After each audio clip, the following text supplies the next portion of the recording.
Từ đây bong bóng nó nè, ở đây dương vơi một chút cho môi video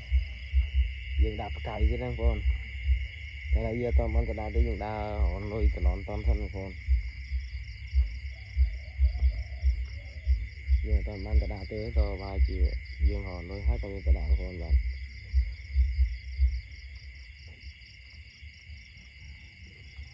miền đường phố nó toàn thật sự rất bật lon to đó, mình thò nào đây, và này thì bong bóng khơi những cái ngạt chi tiết mà miền đây. Bắt chân ơi, cái đó nè ơi.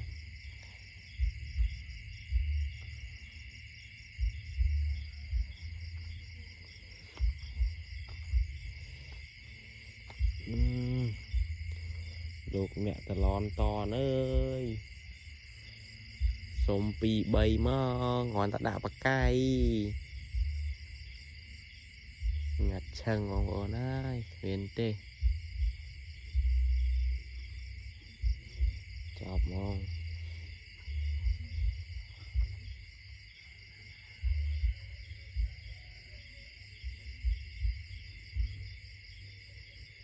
Ngặt triệt ngon ổn ơi. Gà rô ná đi.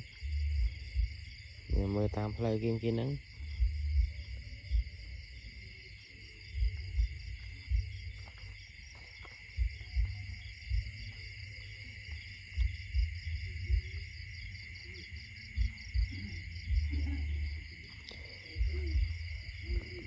Chọc ơi ngon ổn ơi.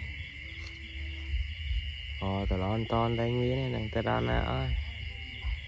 Tức rõ bát ông hồn. Linh ở mong nhìn là quay muối đây tức láng này ta tu tu trong bữa này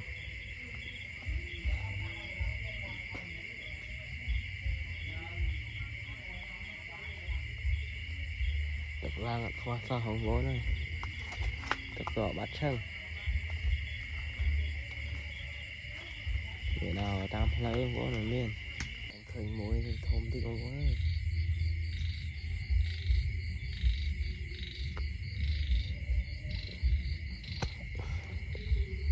ăn xé hạch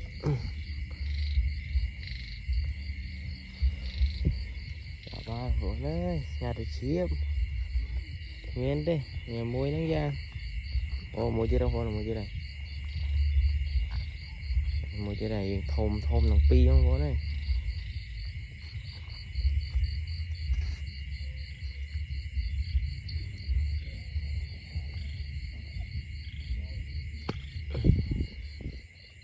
bạn sẽ hay cái mình cài trong thằng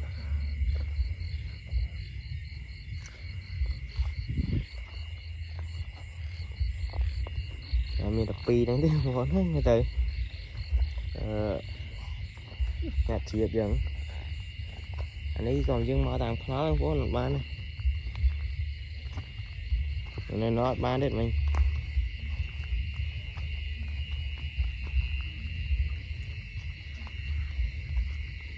ôn không chơi đâu con chơi đây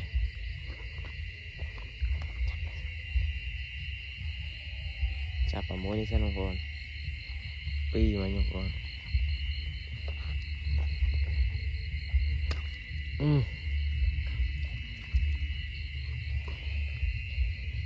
toàn đi trên núi ca không có trên núi ca trên núi ca tam chập cái đồ hủ thùng mà không có nuôi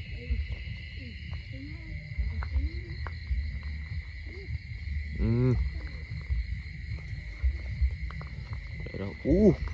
anh ấy thơm không con thơm anh ấy thơm anh ấy không ăn như bánh chết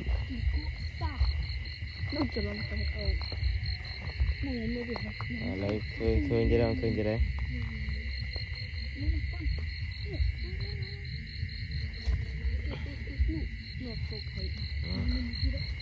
đi chạp anh hết bán chan hiện đó chạp chộp sẽ ai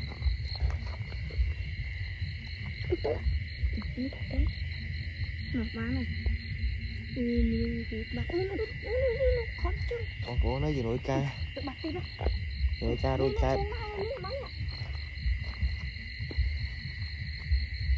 nuôi ở chơi cái thằng mà đã ao căng lỡ nè thì nuôi cá và lấy cá nói vô lý nha gặp ba đang vô này nuôi cá bắt đói ơi con cá từ bắt bông ở chỉ tràn lấy chơi mà đã vô chọp tầm non lấy dạ thì khi mưa ô chụp rầy vào đây chọc nó prey tại chòm tẹo bía nó muốn không prey là chòm tẹo bía mà rồi trong càng ngàn hai cái lòng càng ngàn con cơ dương cho ba là bị bay đây bay và cày như này đang là đạo là bị bay đang là đây rồi đại can là du can là dục sang ca đề như là phô video phô ấy tuyệt ba nhưng mà nãy giờ thưa ca tôi đạp cây của nó không em buồn ba cái này riêng thưa ca tôi đạp cây của nó không em buồn một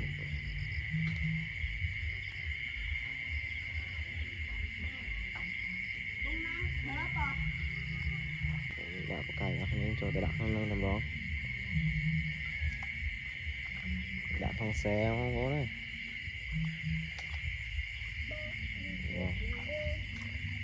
đạp tên đi nó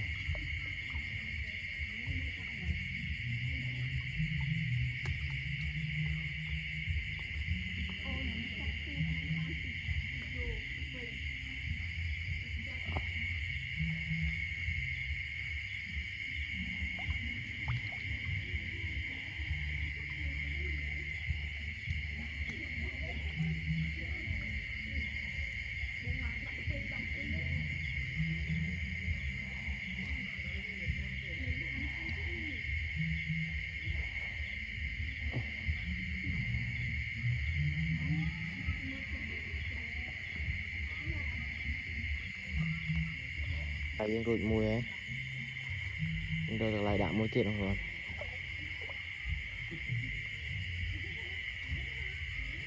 mùi tiết trên đạm nằm nó vốn anh chúc cho nó mùi đạm nó mùi tiết rồi to sao là để dùng đạm thành ý không vốn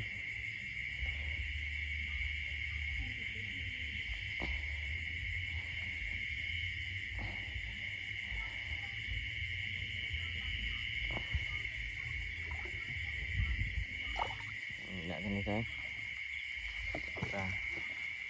ba ông vừa nói rằng cái tổ đạp cày và dưới mà phần không thế đạp phần không hơi tiền học này mà liếc ba ba con học này